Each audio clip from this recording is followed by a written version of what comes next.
guys, welcome back to my channel. This is Yoga. So today in this topic, let's get started. आज मैं लेकर आई हूँ नया topic HIV। सो HIV से आप क्या समझते हो? मैं आपको HIV के बारे में बताती हूँ। HIV की फुल नेम क्या है? Acquired immune deficiency syndrome. Then acquired immune आपको डेफिनेशन बताती हूँ। Acquired immune deficiency syndrome caused by immune deficiency virus. Then आपको आगे बताती हूँ। It is called by slim disease. Then second आपको सेलिब्रेट कब किया जाता है? Every year celebrated 1 December world's day के नाम से सेलिब्रेट किया जाता है। Then more common bisexual, homosexual and heterosexual के पार्टनर में देखा जाता है। ठीक है। देन इंक्यूबेशन पीरियड क्या है? फ्यू मंथ्स से 10 डेज और मोर। ठीक है। देन मोड ऑफ ट्रांसमिशन क्या है? मोड ऑफ ट्रांसमिशन आपके देखा जाए तो ये सेक्सुअल ट्रांसमिशन में सबसे ज़्यादा पाया जाता है। अगर पार्टनरशिप में आप हो, कमिटेड हो, तो आपको उसमें मिला जाएगा। पार्टनरशिप में ज़्यादातर मिलते हैं। अगर एक पार्टनर को हुआ तो दूसरे पार्टनर को सेक्सुअल ट्रांसमिशन से हो सकता है, बायसेक्सुअल से। देन ब्लड कॉन्टैक्ट के थ्रू हो सकता है, RBS के थ्रू हो सकता है, प्लाज्मा के थ्रू हो सकता है, होल ब्लड के थ्रू हो सकता है and Foreman human plasma bodies से आपको हो सकता है। ठीक है। वर्टिकल ट्रांसमिशन फॉर एग्जांपल जैसे हो सकता है ब्रेस्ट फीडिंग। अगर बेबी को आप फीड करा रहे हो तो माँ अगर फीड करा रही है बेबी को तो उससे भी हो सकता है। अगर बेबी अगर पता है हमें कि HIV है तो उसको प्रिकॉशन दिलाना है। अगर नहीं पता है, अनएजुकेटेड है, तो अगर वो बेबी को फीड कराती तो उसको होने के पूरे चांस है, एड्स हो जाएंगे। ठीक है। देन सेकेंड आपको इंक्यूबेशन पीरियड बता दिया, 3 मंथ्स मोर देन 10 डेज में आपको थोड़ी दिखने लगेंगे सिम्टम्स। उसके साइन एंड सिम्टम्स आपको बताती हूँ। उसके सिम्टम्स क्या क्या आएंगे अगर एड्स हो जाते हैं तो। ठीक है। विंडो पीरियड 2 to 12 वीक्स में, period before antibodies produce in the blood stream. ठीक है। ये ब्लड स्ट्रीम के थ्रू भी दिखने लगेगा। देन असिम्प्टोमेटिक कैरियर स्टेट भी होता है। ठीक है। Patient having antibodies, blood is sine of disease. Patient having antibodies weakness लगने लगेगा। एसिम्प्टोमेटिक भी ऐसे आपको दिखने लगेगा, समझ में आ जाता है।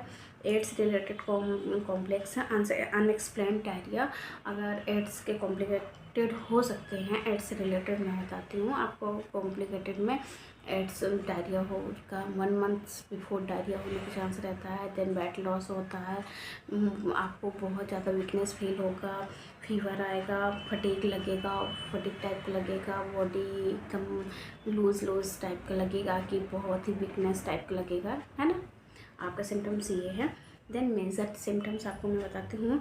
वेट लॉस होगा, सबसे मेजर सिम्टम्स है आपके वेट लॉस होगा। 10% आपके वेट लॉस हो जाते हैं। टीबी में आपने सुना होगा, बट ये 10% ही होता है। टीबी में तो बहुत ज़्यादा 20-30% हो जाता है। एड्स में 10% तक वेट लॉस होता है।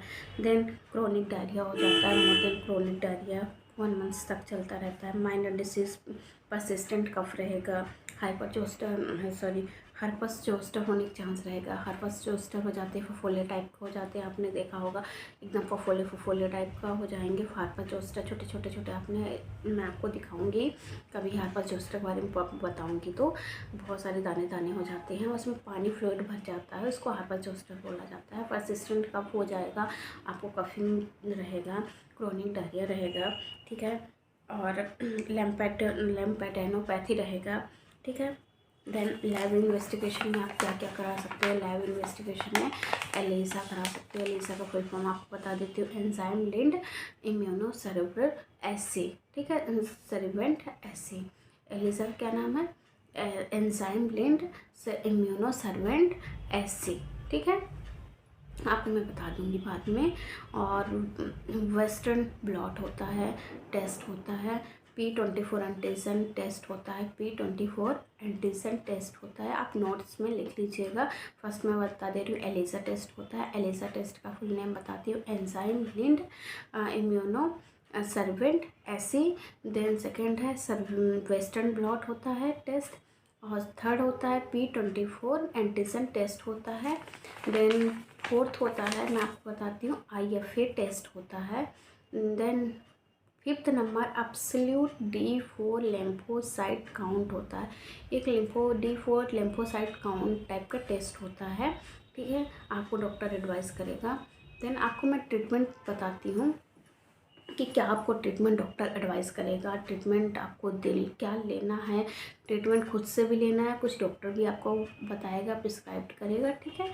चलिए, प्रिवेंशन फर्स्ट होता है। प्रिवेंशन आपको मोस्टली प्रिवेंट करना है, खुद को प्रिवेंट करना है। अगर आपको HIV है तो प्रिवेंट करना है दूसरे के लिए।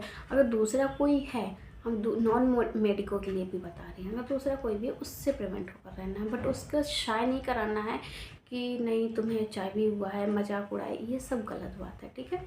आप उसको एकदम ऐसा फील मत कराना कि उसको बुरा लगे, बट उससे प्रिवेंट रहना है। जैसे ब्लड कांटेक्ट के थ्रू भी हो सकता है, ब्लड कांटेक्ट के थ्रू हो सकता है, सलाइवा के थ्रू हो सकता है, ब्लड बॉर्न HIV के कारण भी हो सकता है। एजुकेट करना है, एजुकेशन देना है, HIV पेशेंट को देना है, रिलेटिव्स को देना है। उनको ये ज़्यादा ना शाय कराएं कि नहीं तुम्हें तो HIV हुआ है, तुम्हें तो अलग कर दिया गया, ये बहुत ही गलत है। तो रिलेटिव्स को भी एजुकेट करना है। सो गाइस, इसलिए किसी को भी ऐसे फील नहीं कराना है कि उसको हर्ट हो, ठीक है। प्रिवेंट। देन ये सेकेंड है प्रोटेज इनहिबिटर, रिटोनावीर करके टाइप होता है, वो आपको एडवाइस करेंगे, ठीक है। Nucleoside reverse transcriptase inhibitor, nucleoside reverse transcriptase inhibitor, nucleotide, इसमें निक्लोसाइड है, उसमें निक्लोटाइड है, रिवर्स ट्रांसक्रिप्शन इनहिबिटर, ठीक है। सो ये रहा मेरा एड्स के बारे में मैंने आपको बता दिया।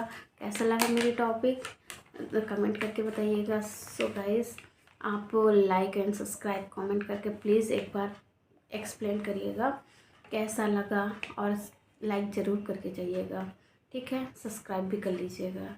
सो एड्स कैसा लगा topic, acquired immune deficiency syndrome कैसा लगा, आप मुझे कमेंट करके बताइएगा। So bye bye guys, love you, bye guys.